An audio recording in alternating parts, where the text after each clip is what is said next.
Salam sejahtera. Assalamualaikum warahmatullahi wabarakatuh.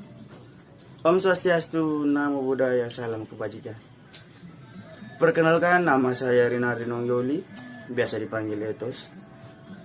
Saya adalah mahasiswa Fakultas Teknik Universitas Nusa Nipah Indonesia pada program studi Teknik Informatika dengan NIM 0212 10004.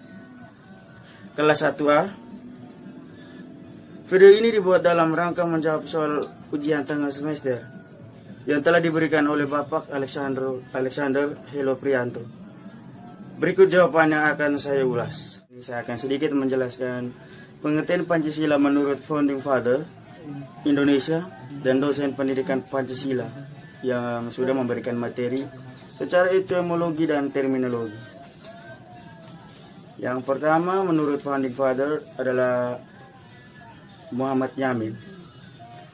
Pengertian Pancasila secara etimologis dan Pancasila berasal dari bahasa Sanskerta dari India.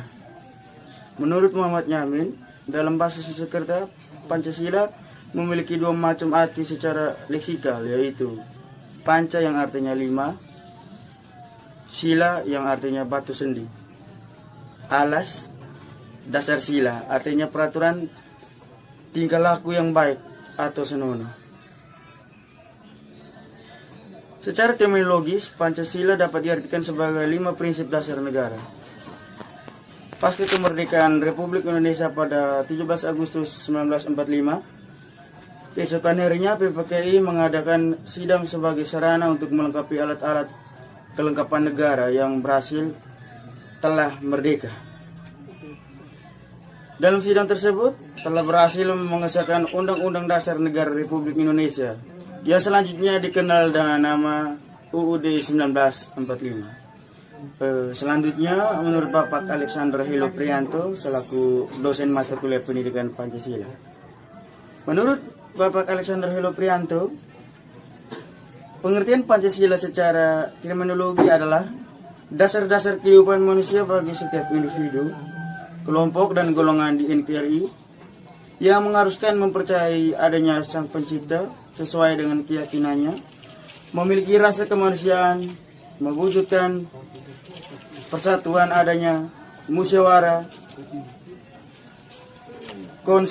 konsolidasi, rekonsiliasi, dan berjiwa adil dalam berbangsa dan bernegara.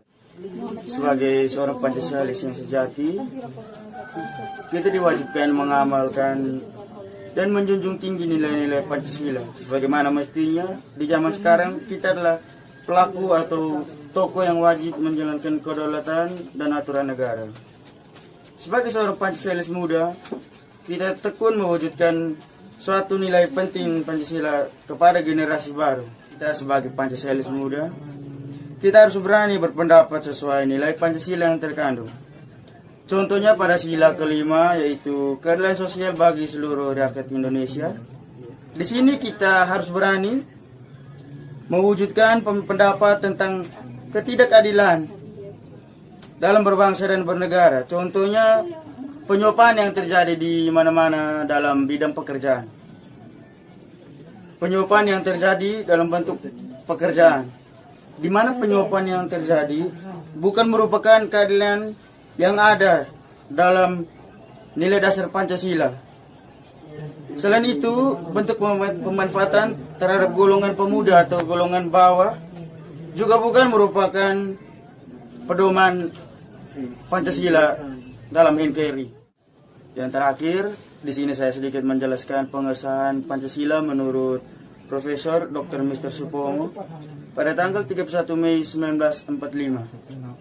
Supomo menyampaikan pidato yang mengusulkan 5 sila juga berupa: 1. Persatuan, yang kedua kekeluargaan, yang ketiga keseimbangan lahir dan batin, yang keempat musyawarah, dan yang terakhir keadilan sosial. Pendapat saya, jika pedoman pengayatan dan pengamalan Pancasila yang disingkat P4 dihidupkan kembali. Di sini saya mengambil contoh tari Hegong. Agar menjadi budaya masyarakat, jika perlu waktu ratusan tahun. Begitu juga dengan Pancasila agar bisa dihayati dan diamalkan terus. Diberikan terus-menerus pada generasi muda. Aktifnya P4 harus disesuaikan dengan perkembangan zaman sekarang. Karena pada zaman sekarang,